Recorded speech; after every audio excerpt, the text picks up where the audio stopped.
হরিচাঁদ, জয় গুরুচাঁদ, জয় মা বাবা। শ্রদ্ধেয় ভক্তবৃন্দ, আশা করছি ভালো আছেন। শ্রীহরির কৃপায় সবাই ভালো থাকুন এই প্রার্থনাই করি। তো আজকের যে ভিডিওটি আপনারা দেখতে পাবেন সেটি হলো শ্রীকৃষ্ণ অর্জুনকে যুদ্ধে জয়ী হওয়ার জন্য দুর্গার স্তব করতে বলেছে বা দুর্গার পূজা করতে বলেছেন। তো এখানে একটি বিষয় লক্ষণীয়, অনেক বৈষ্ণবগণ দ্বিধাদ্বন্দ্ব করেন যে বাসুদেব শ্রীকৃষ্ণই স্বয়ং ভগবান বা সেই ঈশ্বর। ভগবদ গীতা এটা তারই মুখস্থিত বাণী, কিন্তু এটি জানেন না যে বাসুদেব শ্রীকৃষ্ণ এই যে ভগবদ গীতা সেটি তিনি কখনোই বলেননি। তিনি যোগলব্ধ হয়ে যোগারু হয়ে সেই গীতাটা বলেছিল যোগ অবস্থায়, এবং তিনি যে গীতাটা বলেছে তার মুখশ্রিত বাণী যেটা, সেটা নাম হলো অনুগীতা। সে প্রসঙ্গে আমি পরবর্তীতে এক সময় ভিডিও তৈরি করব, কোনটা ভগবানের মুখশ্রিত বাণী গীতা আর কোনটা বাসুদেব শ্রীকৃষ্ণের মুখের বাণী। তো এখানে যে কথাটা আমি বোঝাতে চেয়েছি সেটি হলো এই যে বাসুদেব কৃষ্ণ যিনি, তাকে আমরা দেখতে পাই ভাগবত বা মহাভারতে সব জায়গায় দেখতে পাই তাকে একজন মহাপুরুষ বলে আখ্যায়িত করেছে, এবং সাধু শ্রেষ্ঠ বলে আখ্যায়িত করেছে। এই যে মূল যে মহাভারত, আপনারা জানেন যে মহাভারত যেটি মূল, যেটা 43টা খণ্ড হয় এবং বাংলাদেশে প্রায় 45 থেকে 50,000 টাকার মতো দাম হতে পারে তার 43টা খণ্ড। আমি সেখান থেকে আজকে আপনাদেরকে দেখাবো এই ভিডিওটি। তো সেখানেও এই একই কথা বলা হয়েছে এই বাসুদেব শ্রীকৃষ্ণ সম্বন্ধে। তো এখানে গীতায় বলেছে যে যারা জ্ঞানী ব্যক্তি তারা শুধু আমাকেই ভজনা করে, অন্য অন্য যারা দেবদেবীর পূজা করে বা অন্যান্য যজ্ঞ ইত্যাদি করে তারা অজ্ঞানী।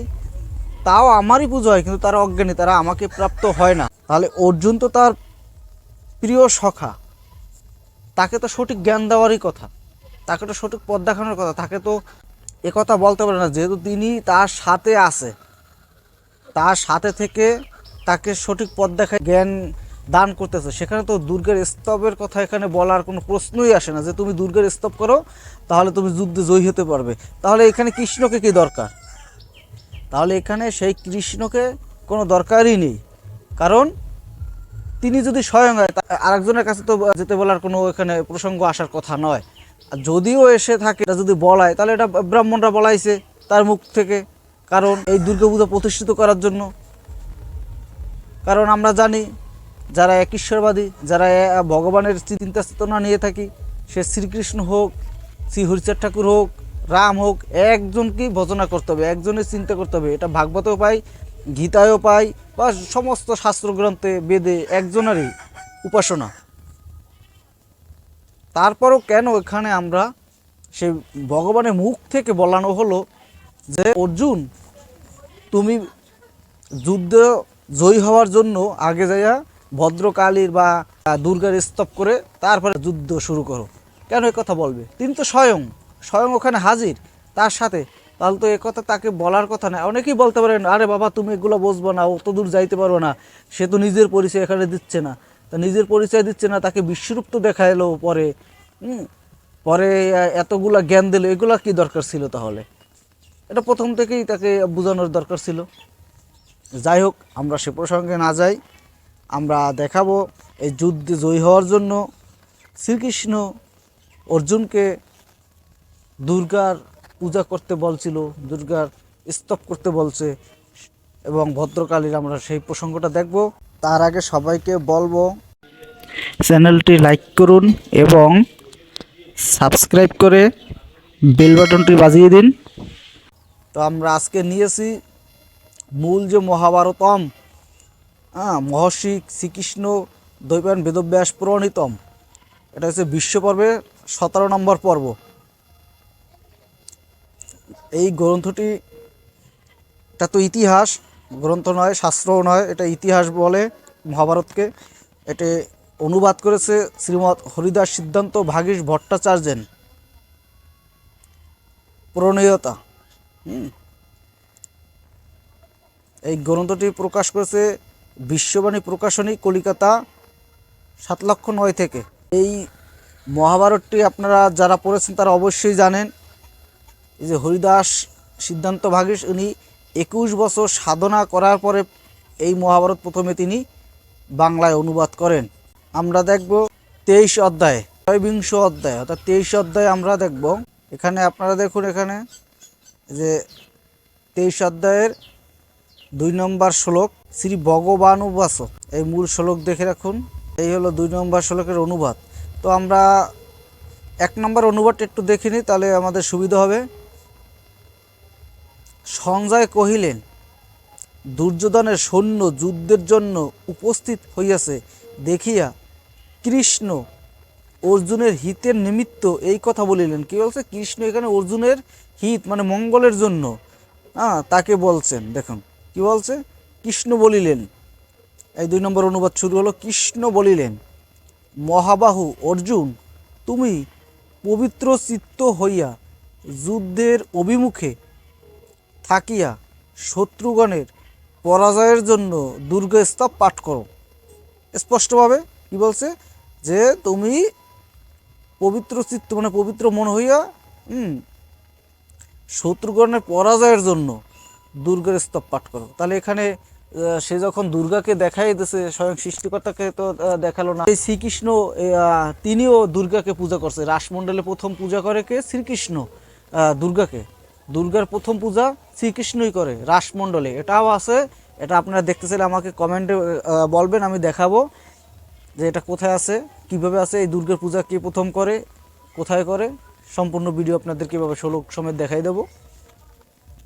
তারপরে আমরা দেখি, এখানে দেখুন আপনাদের 3 নম্বর শ্লোকের অনুবাদ দেখে যাই। ওইটা ছিল মূল 2 নম্বর, এটা হলো 3 এবং 4 নম্বরের অনুবাদগুলো আপনাদের একটু দেখাই।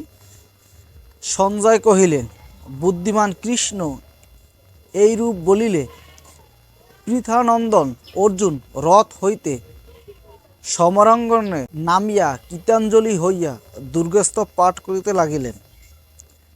অর্জুন বলিলেন, সিদ্ধ সেনানী আর্যে মন্দরবাসিনী কুমারী কালী কাপালী কপিলে কৃষ্ণ পিঙ্গলে আপনাকে নমস্কার করি। অর্থাৎ এখানে মানে অর্জুন রথ থেকে নামে সেই যে ভদ্রকালী আছে, দুর্গা আছে, এদেরকে উনি স্তব করতেছে এবং তাদেরকে নমস্কার করতেছে। কিভাবে প্রতিষ্ঠিত করে দেখুন, নানান দেবদেবীকে এখানে লেখনির মাধ্যমে। ব্রাহ্মণ রচিত যে গ্রন্থ আমরা বলি, এর যে একটুকু যে মিথ্যা না, আপনাদের আজকের প্রমাণ দেখুন। এই যে নেই দেখুন, এত সময় পেলেন দুর্গা এবং অন্য কালী, এখন পাইছেন ভদ্রকালী। এই দেখেন ভদ্রকালী।